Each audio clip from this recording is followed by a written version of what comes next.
তিনি যখন রোদের মাঝে খোলা আকাশের নিচে হাঁটতেন, সাহাবারা তাকিয়ে দেখতেন আমরা ভীত সন্ত্রস্ত, আমরা এই রোদের মাঝে বাইরে যেতে চাই না, যেখানে ধান দিলে খই হয়ে যাবে, চাল দিলে মুড়ি হয়ে যাবে। প্রচন্ড গরমের মাঝে তিনি হাঁটেন কেমনে? অবাক বিশ্বে উপরের দিকে তাকিয়ে দেখতেন নবী হেঁটে যায়, আর নবীর মাথার উপরে একটা মেঘের টুকরা ছায়া হয়ে হয়ে পাশে পাশে যায়। এবড়ো থেবড়ো পাথরগুলোর উপর দিয়ে আমার নবী যখন হাঁটতেন, পাথরের কোনা বের হওয়া পাথরে সবাই হাঁটতে ভয় পেতেন, অথচ নবী সেই এবড়ো থেবড়ো পাথরের উপর দিয়ে হেঁটে যেতেন। তারা চিন্তা করতেন নবীর কদমের নিচে এই শক্ত পাথর পড়লে উনি কি ব্যথা পান না? পরীক্ষা করার জন্যে পেছনে পেছনে অনেকেই দৌড়াতেন।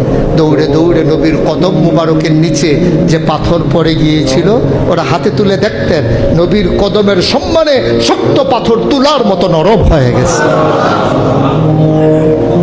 এ নবী আমার, এ নবী আপনার নবী, এ নবী আমাদের নবী। আমরা প্রাউড ফিল করি।